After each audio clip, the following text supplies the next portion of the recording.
Hi guys. I really need to set up my tripod to make this easier, but I wanted to show you my garlic that I've been fermenting in honey, and I ate some tonight. It's so good. I eat about, typically, well, when it's completely ready, I eat anywhere from 3 to 6 cloves per day in the garlic cloves and honey. I'm going to be making some of the lemon tincture, which is lemon and honey and some vinegar. And it sits, and it's kind of like Theraflu. So it's more when you're not feeling good and you mix it in with a cup of boiling water. And it's like a tea. So that's wonderful. And I'll be doing that in the future. I've got to go buy lemons, but right now I need to buy more honey. But I want to show you, this is a discolored jar. It's kind of a yellowish jar. So this is what it looks like when you do fresh garlic cloves. And I just think this is a cute jar. This is from Dollar Tree, of course. But I poked little holes in these honey cloves, these garlic cloves with the honey, and they start soaking up the garlic, right? Personally, I could start eating these now, personally. But you do want them, and I added more garlic to mine because I'm making a big jar. I eat a lot of them. So this might last me 2 weeks. This is for my cousins. They are, I say too much. They're willing to explore the health benefits of doing something like this, because after this sits a while, it doesn't taste like garlic. It has a garlic note, but it's super flavorful. And the honey you save, you could put, I'll put a tablespoon of it on a piece of chicken or a baked chicken or something like that, and it really tastes good. But for the most part, it's really good just leaving it by itself, and it turns into what they call a legacy. There I am again with legacy mixture. So this I've been doing. This is my third batch. I transferred it to a bigger jar. See how it's kind of getting darker? This will turn almost black over time, almost like tar. But I'm buying more honey tomorrow. I've taken some that I poked holes in and some that I have not. I find they infuse about the same if they sit a long time. And I just don't like digging into it without having to, you almost have to wear gloves. You can see where I've kind of put holes in them. Those I've been eating, but I added a bunch of new cloves too. But I'm going to fill this to the top, and I'm going to add some honey to it. So this will get lighter in color again, but this will be my jar. I have a purple jar up top that I'll probably switch it to eventually once it's kind of in its original ferment state. But see how thin it looks? This is so yummy. It's really hard to help people understand just how tasty it is, but it's so good. But I wanted to show you some of the apothecary items I've put together on my own. This is a natural cough syrup. It has peppermint. It's got a vodka base to it. This is more like a throat spray. I don't make a lot because I put it in a small spray bottle. I just use it to spray my throat. My throat is sore and I'm coming down with something. I have a tincture soaking right now, which is just orange peels, and you can see the color. It's beautiful. I'll be straining this with a strainer and cheesecloth because you don't want all those little pieces in there. They won't hurt you, but it just plugs up your sprayer. But this is, I started this in, I think it was November. This is a new batch. This was 3 weeks ago. So you can see where it's already doing its thing. You do this in vodka. NyQuil has more alcohol in it and other chemicals than other brand items. So I really don't feel bad about using that little bit because it's really healthy, because you're not drinking it. You should not drink it. It's going to be a little tart. I will add honey to this, and then it will become a thinner tincture. Again, I use these really nice wooden ball lids. They just kind of seal. They pop off. This is my cough syrup that I've made. This is actual cough syrup, and it's the whiskey base. I probably haven't used it more than once for a sore throat and a little bit of a cough I developed. And then the other tincture, of course, the bigger jars here, it's just you mix honey with it and you get this syrup and you can spray your throat. It's really nice. You need it thin to go through the sprayer. This is the apple cider vinegar I recommend you buy. See the bottom? That's called the Mother with the Mother. This is Bragg brand. I really, really like her work. This is an unpasteurized vinegar, and this by itself is good. I do a tablespoon of this in the morning with a shot of water. I kind of drink it up. I don't get sick very often. I am around people who are sick all the time, and I have managed to not be sick. Now, I'm not going to jinx myself because I don't believe in jinxing, but I do believe it's being responsible. Now, for people that are like people that suffer with addiction, and alcohol might be an issue, this is honey, straight honey, and onions. This is also a nice cough syrup as well. Onions are good for your stomach, so if you have stomach issues, I will be straining this. This has a couple weeks to go. I will strain this and see how it gets real thin and viscous. That's what you want.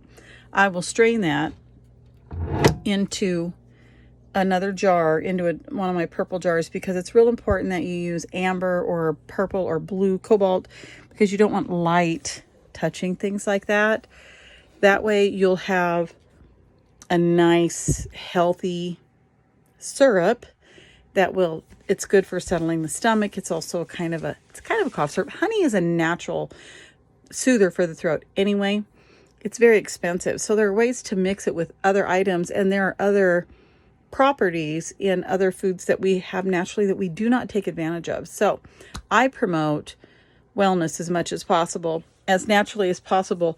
I don't like over-the-counter medications because, quite frankly, I don't know that when I see the foreign names of all these medical titles as far as drugs go, they're not healthy. So this is no different. This is just less, but this is straight honey and garlic. So this will go to them, and then they can try it. If they don't like it, I'll take it back. It's fine. But it's just an opportunity. These are things to just be preventative. It's so much more affordable to prevent sickness than it is to be sick and have to treat it later.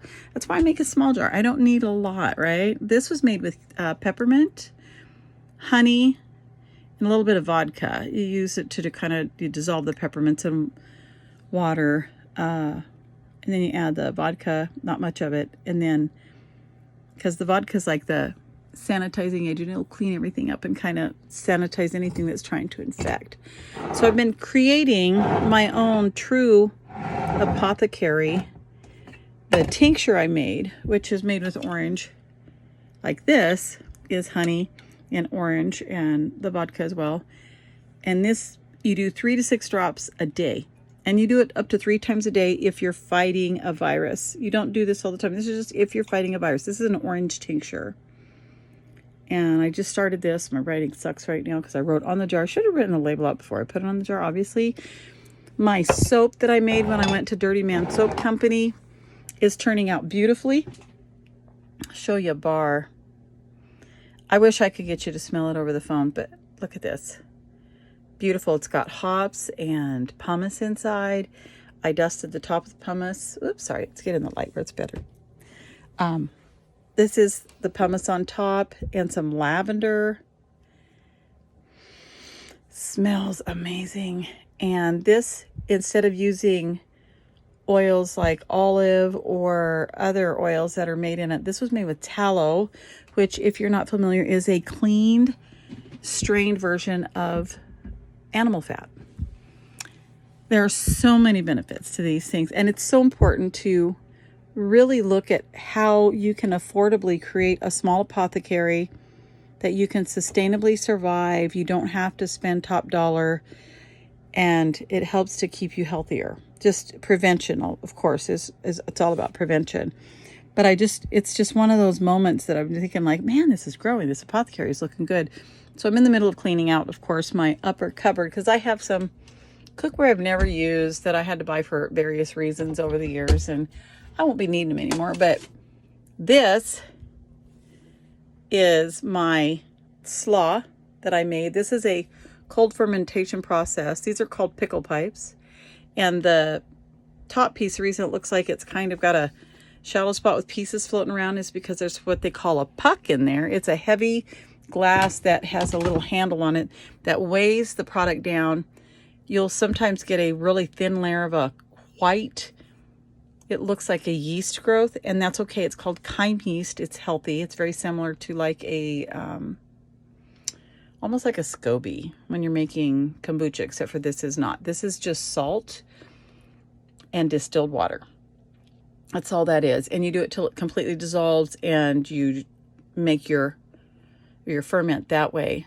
my parents make pickles. So of course, when I was helping them move, I got a jar of those. And this is my big jar. I am a big connoisseur of this type of food. So this is my half gallon. Isn't that nice? I've got radishes, garlic, celery. Again, it's getting the light. Lots of dill, sweet peppers, and you can see that puck in there. See how it's kind of floating in there in that glass, and there's the handle on there. But these are orange beets. I thought that was really neat, and they really taste good. So I bought those. And that pickle pipe. So that'll take 6 weeks, and then that'll be ready to eat. I am 3 weeks away. No, I'm 4 weeks away from the slaw. And that's a smaller jar than I normally make, but I'm out of half-gallon jars. I prefer wide mouth. It's easier to work with. I ordered pucks for wide mouth jars. But those are things that will be great apothecary and sustainable pantry items, so that for whatever reason, I have food that is healthier to eat. So these are full of probiotics. When you make these and you eat them straight out of the jar, put them in a bowl, eat them like a salad, they're super flavorful. You can put them on a salad as a topping, but they're an amazing source of probiotic. Things we need. Another thing I buy that a lot of people aren't aware of, it's this Bragg nutritional yeast. This is super yummy. It's got a cheesy note to it. When I make popcorn, I tend to make it on the stovetop, old school, with a pan, better than. I don't like microwaving things if I don't have to. And this is gum. There's no dairy in this. You sprinkle this on your popcorn, and it gives it a nice cheesy flavor. And it puts all that natural yeast back in your body. It's a great source of protein, and it's a good probiotic. So the Bragg brand, I super promote. I think it's super healthy for everybody. And it's just something that, you know, it works to put on all kinds of yummy things. I learned how to make homemade brown sugar. Brown sugar is actually... The irony is brown sugar is sugar with the molasses put back in it. That's all it is. So I'm going to take a bowl of sugar, and I'm going to add my molasses to it and reconstitute it and make it brown sugar again, because I'll be making body scrubs next. And it calls for white sugar and brown sugar. And I'm thinking, well, that's ironic, because I only need, you know, so much brown sugar, so much white sugar to do this scrub for your skin. But... you know, if I don't have to and I have molasses, why would I spend all that extra money on brown sugar? Not going to do it. So that's kind of how it is right now, working on sustainable foods, getting ready for spring. I am going to a seed festival in Ventura, California in September. And the whole objective there is learning through the seminars how to calculate, and just with some professional advice, figure out my grow season, so I can grow the things on my list that I actually put in these jars. I don't want to grow anything extra, because I find that I put a lot of energy into things that did not grow well. So I can always go to a health food store and buy those items, pay the little extra money, but it won't be it'll offset my cost, because I will have grown the rest. Peppers grow really easy. I have no problem growing peppers. I'm going to grow some hot peppers. I like the heat. My liquid in my ferments does discolor, because I put a lot of peppercorns in mine. I like to use, it's the peppercorn medley. I like the blend. I think it creates a little heat. I like the heat. My next batch of ferment, though, kind of like my fire cider, is going to have the ginger and the turmeric in it as well. And that's what you put in the orange blend. But I have kombucha jars. I'm going to be making kombucha this summer, because I have SCOBY as well. But this is my fire cider. And this is what I put into a really small glass, like these little tiramisu glasses I got that came with a set of tiramisu I bought at Costco a while back. It was pre-done in these. These are great. These work great for my barista machine. I can do a double shot easily in this of the coffee. But it also works great for putting I put about to here, about a finger, 2 fingers of my fire cider. And then the rest is distilled water. And I have it's not a Berkey pot. It's very similar to a Berkey pot, which I've shown you guys before. And that's what I use to drink at night for my stomach and any kind of natural intestinal, because it's full of probiotics. It's got ginger, it's got onions, it's got garlic, oranges, lemons, limes, hot pepper, peppercorn, tarragon, rosemary, honey. Trying to remember everything I put in there. You can kind of throw whatever you like in there, but I like to use certain things that I know are good for my health that I try to eat, because I'm not trying to find the fountain of youth, but I am trying to live my life well.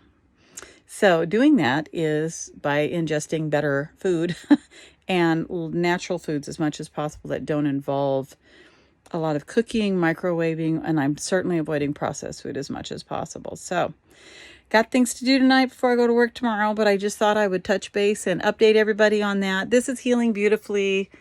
It's got a little, I'm going to have a touch up. With my aging, I'm learning that I probably shouldn't do the whole session in one day. That was a 3.5-hour session. I think next time I'll just do the black, go back and have the color put on, but it's fine. It looks good. I'm happy with it. He matched the color to my shoulder cap perfectly.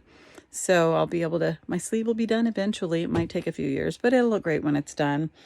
In the meantime, guys, I love you. I hope you're having a great evening and that the week starts out beautifully. And remember, it's okay to eat different. It's okay to eat weird to some people, because it's all about your health and well-being. It's about being able to grow your food as much as you can, even if it's a small container garden. There are available resources to have a healthy lifestyle. You don't have to have a great big farm to do it, right? In the meantime, have a wonderful night. I love you. Bye.